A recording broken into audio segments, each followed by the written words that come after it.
সকালে ঘুম থেকে উঠে ১ কাপ চা, এটা না হলে তো আমার দিনটাই শুরু হয় না। সকালবেলা চা খেয়ে তারপরে বাকি কাজগুলো। আসসালামু আলাইকুম, কেমন আছেন সবাই? আশা করছি আপনারা সবাই ভালো আছেন। আল্লাহর অশেষ মেহেরবানিতে আমরাও ভালো আছি আলহামদুলিল্লাহ। আমি এই সময়টা হলো সকাল 7:30টার দিকে হবে। আমি একটু উঠে চা সাথে হালকা কিছু নাস্তা, এবার মুড়ি বিস্কুট যেটাই থাকে আমি একদম হালকা একটুখানি খেয়ে তারপরে হলো আমরা ভারী নাস্তাটা পরে করি 9টার পরে, এটা আমাদের অভ্যাস। চা খেয়ে মনে হলো আবার একটু নিচে যাব। আজকে তো শুক্রবার, আজকে তেমন কোনো কাজের আপাতত আজকে তেমন কোনো কাজের চাপ নেই, কারণ আমি আজকে যাই রান্না করব এটা খুবই দ্রুত, মানে কম সময়ে হবে সেটা না, তবে মানে কাজটা অনেক সহজ। ওই জন্য আমি আজকে আর সকালবেলায় উঠে ওরকম ভেজালের পিছনে একটু নিচে গেলাম, নিচে গিয়ে নিজের এসব গাছগুলো দেখে টেকে একটু মনটা ফ্রেশ করে আসলাম। ও আচ্ছা, আপনাদের তো বলে না আজকে সত্যিকারের মনটা অনেক খারাপ, তবে কেন খারাপ সেটা ইনশাল্লাহ কালকের সকালের ভিডিওতে আপনারা জানতে পারবেন। কালকে সকালের ভিডিওতে আপনারা দেখবেন। আমার মনটা অনেক অনেক খারাপ, তারপরেও আজকে ভিডিওটা পোস্ট করতেছি, মনে হলো যেন না করে দিই, সেজন্যই করলাম। এই যখন এই ভিডিওগুলো নিচ্ছি বা যখন আমার ভিডিওটা ডেইলি যে ভিডিওটা, ওই সময় আমার মনটা ভালো হয়েছিল। তারপরে দুপুরে খাওয়ার আগে মানে জুমার নামাজ পড়ার পরে আমার মনটা অনেক খারাপ হয়ে গেছে। এই পর্যন্ত আমি যতক্ষণ ভয়েস ওভার দিচ্ছি আমার মনটা অত ভালো না। যাই হোক, সেই কথাটা আমি কালকের ভিডিওতে ইনশাল্লাহ আপনাদেরকে জানাবো। এই যে আমি এগুলো আমার ভালো লাগে, আমি প্রকৃতির কাছাকাছি থাকতে আমার অনেক ভালো লাগে। আমি যেখানে এইসব গাছ বাগান এগুলো দেখি, আমি অন্য কারো হোক আমি নিজে গিয়ে এগুলো দেখি, ভালো লাগে, সবসময় ভালো লাগে আমার এই কাজগুলো। এই কচুরি একটা রেসিপি আমার চ্যানেলে অলরেডি আছে, যেটা আমার শাশুড়ি মায়ের যেভাবে কচুটাকে ভাজি করতো ওটা আপনাদের মানে জন্য আমি দিয়ে রাখছি। ওই কচু রান্নাটা সত্যি ওনার হাতের মতো হয় না, কিন্তু সত্যিকারই খাওয়াটা অনেক টেস্ট। এই যে এগুলা কিন্তু সবগুলা আমার যে জিনিস সেটার নাম, এটা অনেক ভাবিদেরই এখানে লাগানো।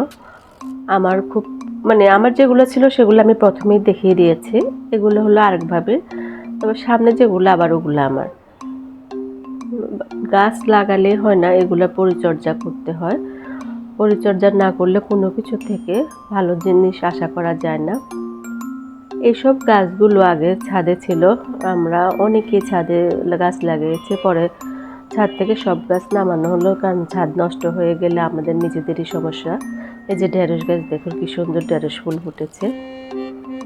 এরকম যদি 3-4টা ঢেঁড়স গাছ থাকে যে এরকম ফলন আসতে থাকে, তখন মানে 2-3 দিন পর পরই ভাজির জন্য নেওয়া যায়, খাওয়া যায়। নিজে সবচেয়ে বড় কথা হলো নিজের লাগানো জিনিসটা খাওয়া। মানে আমরা তো বাজার থেকে কিনেই খাই, সব কিছুই তো কিনতে পাওয়া যায়, সব কিছুই তো আমরা মানে যে যতটুকু পারি কিনি, কিন্তু নিজের লাগানো জিনিসগুলো খেতে বা এগুলো তুলতে, গাছ থেকে তুলতে অন্য রকম এক আনন্দ।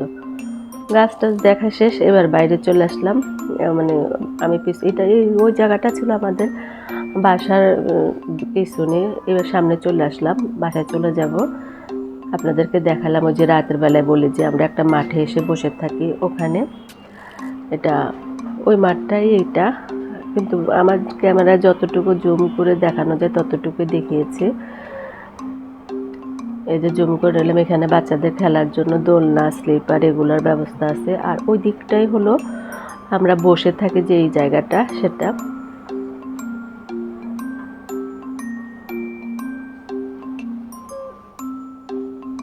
বাচ্চারা খেলে। আজকে আপনাদের সাথে আমি দুটো রান্নাই শেয়ার করব। এই যে গরুর মাংস লাল লাল আলু দিয়ে, গরুর মাংসের যে একটা পাতলা ঝোলটা করা, এটা আমি আজকে রান্না করলাম গরুর মাংস দিয়ে আলু দিয়ে। এই অলরেডি গরুর মাংসের অনেক রেসিপি আমার চ্যানেলে আছে, তবে আমি যেভাবে রান্না করি আমার মাঝে মাঝে একঘেয়েমি বা একই রকম রান্নাটা আমি করি না, আমি একটু এদিক সেদিক করে একটু করি মুখের টেস্টটা। আনার জন্য। আজকের এই রান্নাটা সত্যি অনেক টেস্টি হয়েছে এবং খেতে অনেক ভালো হয়েছে। কালারটা মাশাআল্লাহ অনেক সুন্দর হয়েছে, আর সবাই খেয়ে অনেক প্রশংসা করেছে, আলহামদুলিল্লাহ। মাংসগুলোকে আমি 1.5 কেজির মতো মাংস নিয়েছি। এটাকে ধুয়ে আমি মাংসটাকে সবসময় কাটার পরে ভালো করে ধুই, তারপর আবার একটু লবণ মেখে 5 থেকে 10 মিনিট আমি এইভাবে রেখে দিই, আবারও ধুয়ে নিই, কারণ এটা মাংসটা যদি লবণ দিয়ে ধোয়া হয় তরকারির কালারটা অনেক সুন্দর হয়।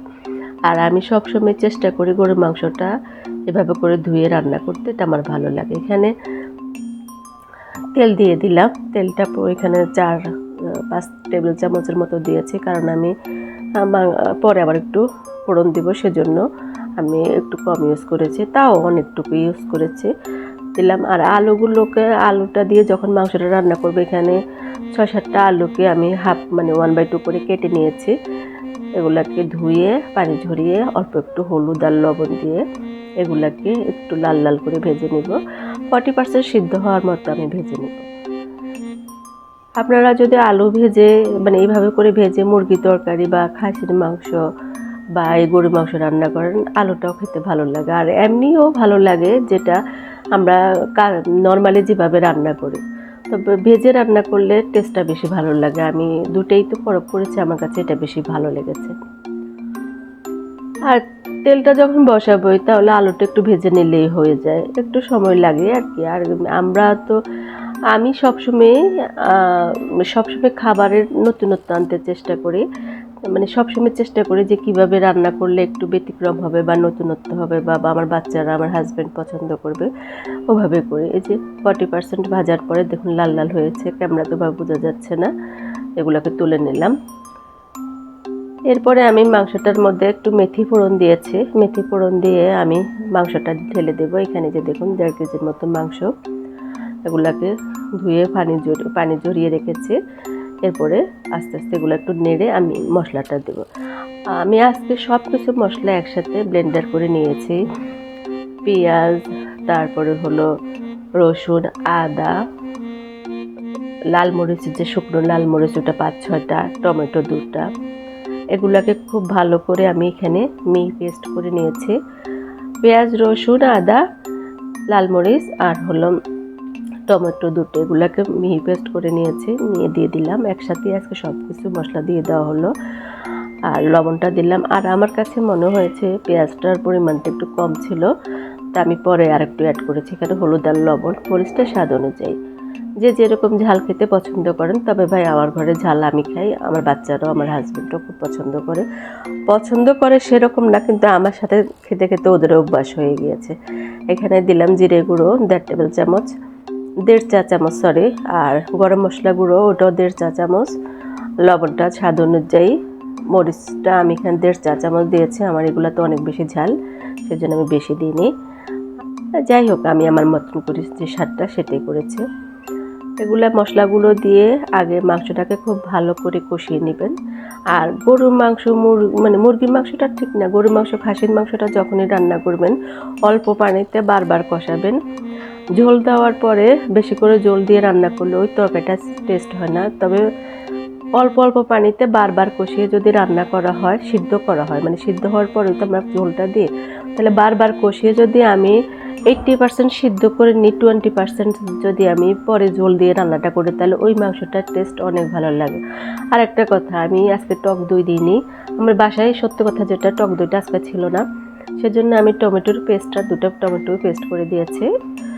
ওটাও ভালো লেগেছে আলহামদুলিল্লাহ, তবে কালারটাও সুন্দর এসেছে। এই জন্যই টক দইটা দিলে তরকারির কালারটা মানে খেতে অনেক ভালো লাগে। আমার বাসা ছিল না, আমি এই জন্য দিতে পারি। আর এমন সময় আসলে মানে যেখান থেকে আনবো আমি, এখানে যে ওই যে আড়ঙের মিল্ক বিটার যে টক দইগুলো, এগুলো আমি খাই না। আগে আনতাম, আমার মানে খাওয়া হতো। পরে আমি এখানে একটা মিষ্টির দোকান আছে, ওখান থেকে আমার হাজব্যান্ডই আনে, বলে দিলে নিয়ে আসে।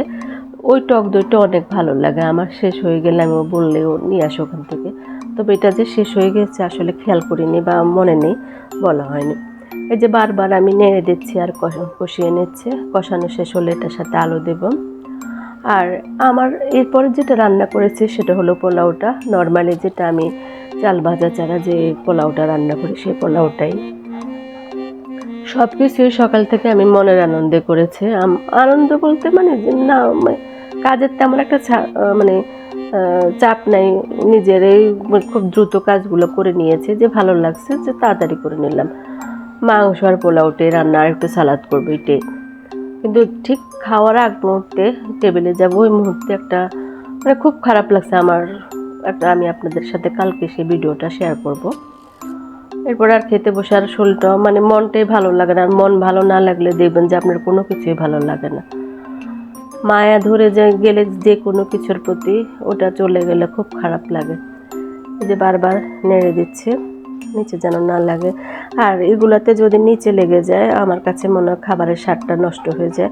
এই জন্য আমি খুব বেশি করে নাড়তে থাকি, কারণ আমি নিচে লাগতে দিই না। আর এই পাতিলগুলা কি, আমি এই পাতিলগুলাতে সহজে কিন্তু নিচে লাগে না। আমি অনেকগুলো এই পাতিল কোরবানির সময় কিনেছি, আমি প্রায় অনেকগুলা, কখনো আপনাদেরকে দেখাবো। আমি অনেক পাতিল কিনেছি, তার মধ্যে এগুলো হলো ছোটো, এগুলো কত 1200 করে নিয়েছে, এর ছোটো যেটা সেটা 1000। আর এমনি যেগুলো আমি অনেক বড় বড় পাতিল নিয়েছি এগুলো 4000 4500 টাকা করে নিয়েছি।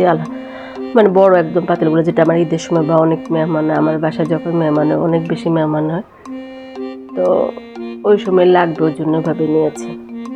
যে বারবার কষিয়ে দিচ্ছে। গরুর মাংস খাসির মাংস যত কষানো হবে তত স্বাদ হয়। আর এই সময় কিন্তু আমার চুলার আঁচটা মিডিয়াম টু লো, আমি কিন্তু হাই হিটে রান্না করি না, আমি খুব কমই আমার রান্না হয় হাই হিটে। আমি একটু সময় বের করে রান্না করি সব সময়, যেন আমি অল্প মানে আগুনে যেন আমার রান্নাটা হয়, খাওয়াটার যেন স্বাদ হয়, পোড়া যেন না লাগে। আমি সবসময় ওইভাবে রান্না করি, যে তার মানে তাড়াতাড়ি রান্না হওয়ার জন্য হাই হিট করে দিব, পোড়া যাবে, কাঁচা থেকে যাবে ভিতরে, ওই রকম রান্না আমি করি না। আর এটা আমার মানে ভালোও লাগে না। আমি সবসময় চেষ্টা করি যে মানে মিডিয়াম টু লো হিটে রেখে যেন আমি রান্নাটা করি, একটু সময় বেশি লাগুক তাতে কি হয়েছে। আর রান্না করব যাদের জন্য, তারা তো আমার প্রিয়জনই, আমার আপনজনই, আমার সন্তানেরা, আমার হাজব্যান্ড, এদের জন্য তো আমি রান্না করব। তাহলে একটু সময় বের করে যদি এভাবে রান্না করি খেতেও ভালো লাগে।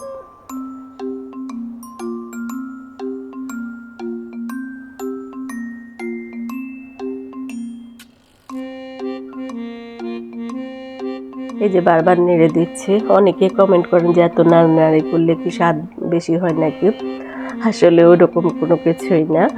আমি ওই যে নিচে লাগতে দিই না, সেই জন্য যে পানিটা দিয়ে দিলাম। এরপরে পানিটা যখন শুকিয়ে আসবে তারপরে আলু, মানে অনেকবারে পানি দেওয়া হয়েছে, আমি হয়তো বা আমার ভিডিও বড় হবে সেজন্য আমি ওই অংশগুলো কাট করে নিয়েছি। এখানে কয়েকবারে পানি দিয়েছি, আবারও পানি দিচ্ছি, এভাবে করে আমি রান্নাটা এটা কয়েকবার কষানোর পরে আমি আলুটা দিয়ে অল্প একটু কষিয়ে তারপর পানিটা দিয়ে দিব, কারণ আলুটা তো আমার 80% সিদ্ধ হয়েই আছে, তাহলে ওটার মধ্যে আর বেশি প্রয়োজন নেই।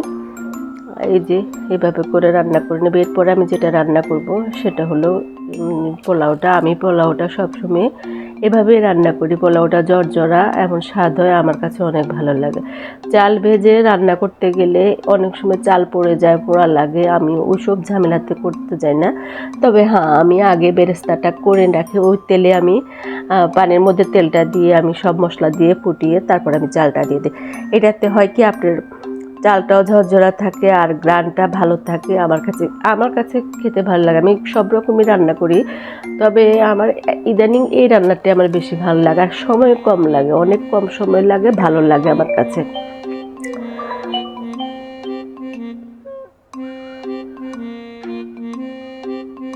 এই যে আমার রান্নাটা দেখতে থাকুন, সবাই ভালো থাকবেন।